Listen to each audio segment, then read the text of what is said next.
उम्मीदें लगा के रखना ये अच्छी बात है। क्या ऐसा करना हमेशा ठीक होता है?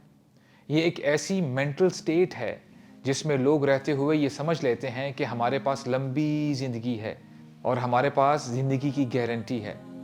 जो शख्स इस माइंडसेट से अपनी ज़िंदगी गुजारता है तो उसका दिल सख्त हो जाता है और आखिरत के हवाले से लापरवाही करता है।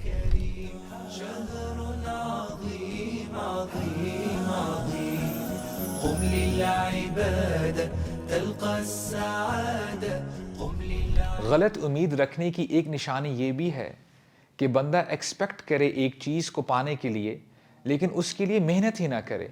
इसे विशफुल थिंकिंग कहते हैं।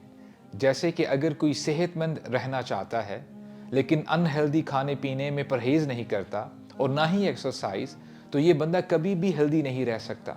नबी करीम सल्लल्लाहु अलैहि वसल्लम की प्रैक्टिकल एग्जाम्पल हमारे सामने है। मखलूक में सबसे अजीम होने के बावजूद सबसे ज़्यादा आमाल और मेहनत करते थे। इसलिए अल्लाह ताला बार बार ईमान और नेक अमाल का जिक्र एक साथ करते हैं। इन्नल्लज़ीना आमनू व अमिलुस्सालिहात, अल्लज़ीना आमनू व अमिलुस्सालिहात। जब ईमान मिलता है अमल से तभी अल्लाह उस बंदे से राज़ी होते हैं और ऐसे शख्स को जन्नत में दाखिल करते हैं। आइए हर बंदा अपना जायज़ा ले कि गलत उम्मीदें लगाने वाली बीमारी हमारे अंदर तो नहीं। बंदे का लेज़ी फील करना और दिल को बुरा लगना जब भी आखिरत की बात हो, ये समझना कि मेरी ज़िंदगी बहुत लंबी है, दुनियावी कामों के लिए बड़ा एनर्जेटिक होना और मेहनत करना, लेकिन मौत के बाद वाले जो इवेंट्स हैं उनसे बेपरवाही करना। मुशरिकीन मक्का मजाक किया करते थे, ये क़यामत का दिन कब आएगा, मतस्सा, क्योंकि वो समझते थे क़यामत तो बड़ी दूर है और हमारे पास बहुत वक्त है। इमाम गज़ाली अपने स्टूडेंट को कहा करते थे, अपने नेक आमाल को छोटा मत समझो, क्योंकि सिर्फ इल्म का होना काफ़ी नहीं है, और जान लो इल्म बग़ैर अमल के पागलपन है।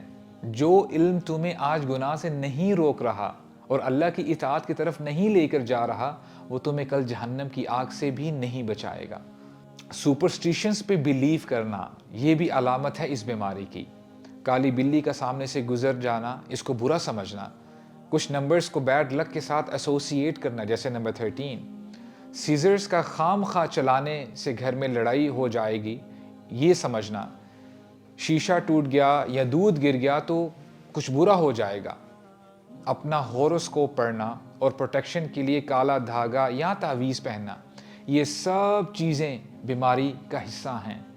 हमारे नबी ने फरमाया सल्लल्लाहु अलैहि वसल्लम, जो बंदा फॉर्चून टेलर के पास ऐसे ही चला जाए तो उसकी 40 दिन की नमाज़ें कबूल नहीं की जाएंगी। इसका ये मतलब नहीं कि ये बंदा नमाज नहीं पढ़ेगा, सज़ा ये है कि 40 दिन नमाज़ें पढ़नी हैं लेकिन वो कबूल नहीं की जाएंगी। और फिर फरमाया, जो शख्स फॉर्चून टेलर के पास गया फसद्दक़हु बिमा यक़ूल फ़क़द कफ़र बिमा उन्ज़िला अला मुहम्मद, और जो शख्स फॉर्चून टेलर के पास जाता है और उसकी बात पर यकीन कर लेता है तो इस शख्स ने झुटलाया जिसके साथ मैं मुहम्मद भेजा गया हूँ। बंदे को पहचानना चाहिए कि अल्लाह से बढ़कर किसी के पास ताकत नहीं, अल्लाह की परमिशन के बगैर एक पत्ता नहीं हिल सकता। अगर कोई सुपरस्टिशन से बचना चाहता है तो उसको चाहिए कि नमाजों में सुस्ती ना करे, सुबह शाम और रात के मसनून अज़कार करे, सूरह फातिहा, सूरह इखलास, सूरह फलक और नास, कुल औज़ु बिरब्बिल फलक और कुल औज़ु बिरब्बिन नास का दम करे, कुरान पढ़े। ये है तरीका अपने आप को शर से बचाने का। नबी करीम सल्लल्लाहु अलैहि वसल्लम ने फरमाया, सुपरस्टिशन और धागे या काला कपड़ा बांधना ये शिरक है। हुस्नुल ज़न्नि बिल्लाहि मिन हुस्निल इबादा, अल्लाह के बारे में अच्छा गुमान करना ये इबादत की बेहतरीन निशानी है। अल्लाह ताला फरमाते हैं, अना इंदा ज़न्नि अब्दी बी, मैं अपने बंदे के गुमान के मुताबिक हूँ। जब वो मुझे अपने दिल में याद करता है मैं भी उसको अपने दिल में याद करता हूँ। जब वो मेरा ज़िक्र किसी मजलिस में करता है मैं उसका ज़िक्र ऐसी मजलिस में करता हूँ जो उससे बहुत बेहतर है। मेरा बंदा मेरी तरफ जब चल कर आता है तो मैं दौड़ता हुआ उसके पास आता हूँ। स्मार्ट एथलीट्स जब किसी कंपटीशन में जाते हैं तो पहले अपने आप को साइकोलॉजिकली प्रिपेयर करते हैं। इसी तरह असल में समझदार बंदा वो है جو پہلے ہی اس برج کے بارے میں سوچتا ہے جس سے اس نے گزرنا ہے، اور یہ ہے پل صراط، بال سے بھی زیادہ پتلا اور ریزر بلیڈ سے بھی زیادہ شارپ ہوگا۔ اس کے نیچے جہنم ہوگی اور بہت اندھیرا ہوگا، چیخوں کی آوازیں آ رہی ہوں گی۔ صرف وہ لوگ بچیں گے جنہوں نے اس دنیا میں رہ کر نیکیاں کمائی ہوں گی اور گناہوں سے بچے ہوں گے، اور یہی اعمال نور کی شکل میں اس بندے کی ہیلپ کریں گے کہ یہ اس برج سے گزر سکے۔ حقیقت میں وہ بندہ سمارٹ ہے جو جانتا ہے کہ اگر میں نے اس دنیا میں گناہ نہ چھوڑے تو یہ میرے لیے اندھیرے کا باعث بن سکتے ہیں آخرت میں۔ نبی کریم صلی اللہ علیہ وسلم فرمایا کرتے تھے، قبرستان جایا کرو کیونکہ یہ دلوں کو نرم کر دیتا ہے۔ ایسا کرنے سے آنکھوں میں آنسو آتے ہیں اور بندے کو اپنی موت اور آخرت یاد آتی ہے۔ بندہ یہ احساس کرے کہ موت بڑوں کو ہی نہیں بلکہ چھوٹوں کو بھی آتی ہے۔ So he should excel in good deeds. فَمَنْ كَانَ يَرْجُو لِقَاءَ رَبِّهِ فَلْيَعْمَلْ عَمَلًا صَالِحًا۔ جو اللہ سے ملاقات کی امید رکھتا ہے تو اسے چاہیے کہ نیک اعمال کرے۔